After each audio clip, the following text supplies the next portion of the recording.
ఒక మహాతల్లి ఘోరంగా వాయుదేవుని గురించి తపస్సు చేయటము, ఆ తరువాత వాయుదేవుడు ఒక చిన్న కోతి రూపంలో ఉన్న బాలుడు సూర్యుడినే పండుగా భావించి తినటానికి వెళ్ళాడని మీకు తెలుసా?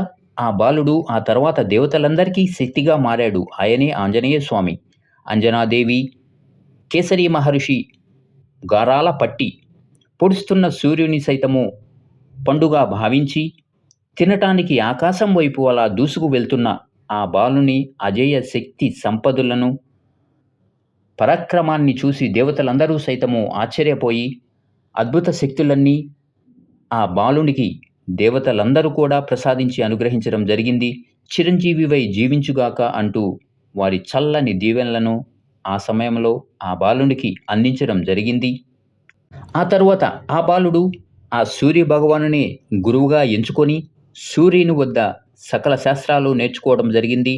ఆ తర్వాత మరి రాముల వారు సీతారాముల వారి కళ్యాణం అనంతరం తండ్రి ఇచ్చిన మాటకు కట్టుబడి 14 సంవత్సరములు అరణ్యవాసం చేయటము, గోదావరి నది పరివాహ ప్రాంతమైన భద్రాచలం ప్రాంతములో పర్ణశాలను ఏర్పాటు చేసుకొని అందమైన గోదావరి నది పరివాహ ప్రాంతమందు కుటీరాన్ని ఏర్పాటు చేసుకొని జీవనం కొనసాగిస్తూ ఉన్నాడు.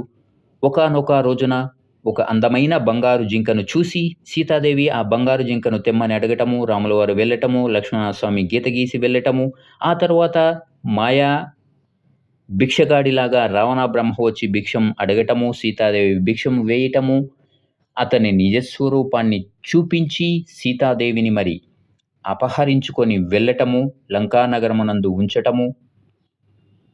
తరువాత రాముల వారు అడవిలో సంచరిస్తూ సీతాదేవి జాడ కోసం తిరుగుతున్న క్రమంలో ఆంజనేయ స్వామి మారు రూపంలో మరి రాముల వారిని కలవటము, పేరు పెట్టి హనుమ అంటూ రాముల వారు పిలిచినప్పుడు మరి మీరే నా దైవం అంటూ నిజస్వరూపంలో ఆంజనేయ స్వామి దర్శనం ఇవ్వటము, ఆ క్షణంలో సీతారాముల బంధానికి మరి ముడిపడింది అని చెప్పుకోవచ్చు.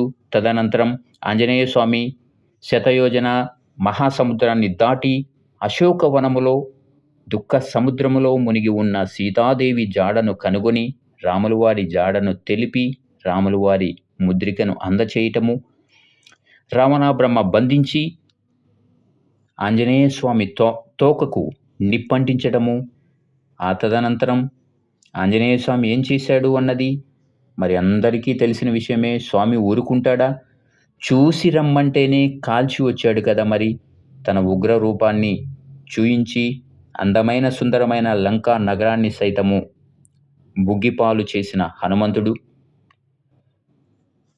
లక్ష్మణస్వామి మూర్ఛపడి ఉన్న సమయమందున సంజీవి మొక్కను తెచ్చి బ్రతికించడం కోసం సంజీవి కొండనే తెచ్చి లక్ష్మణస్వామి ప్రాణాన్ని కాపాడిన ప్రాణదాతగా నిలిచిన ఆంజనేయ స్వామి, ఆంజనేయ శక్తి సంపదలను రాముల వారు కూడా కొనియాడటం, చిరంజీవ అంటూ ఆశీర్వదించి దీవించటము, తరువాత రాముల వారు యుద్ధానికి బయలుదేరి రావణ బ్రహ్మపై యుద్ధం చేయటము, భీకర ఘోరమైన యుద్ధము. రావణ బ్రహ్మను వధించిన తరువాత సీతాదేవిని తీసుకుని అయోధ్య నగరానికి వెళ్ళి తిరిగి పట్టాభిషిక్తుడుగా రామరాజ్యాన్ని పాలిస్తూ ప్రజల కష్ట సుఖాలను తెలుసుకుంటూ రామరాజ్యం కొనసాగించాడు. ఈనాటికి కూడా ఆంజనేయ స్వామి రామనామం ఎక్కడైతే మారుమోగుతుందో అక్కడ అదృశ్య రూపంలో సంచరిస్తూ ఉంటాడు అన్నది శాస్త్రాలు.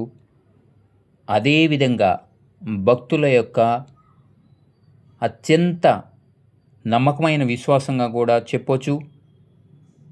ఈనాటికి కూడా హిమాలయ పర్వత ప్రాంతాలలో నిత్యము రామనామ సంకీర్తనతో ధ్యానం చేస్తూ చిరంజీవిగా జీవిస్తున్నాడు అన్నది భక్తుల నమ్మకం. హనుమంతుడికి శక్తి ఉంది, కానీ అతని గొప్పతనం శక్తిలో కాదు, తన జీవితాన్ని రాముని సేవకు అంకితం చేసిన భక్తిలో దాగి ఉన్నది.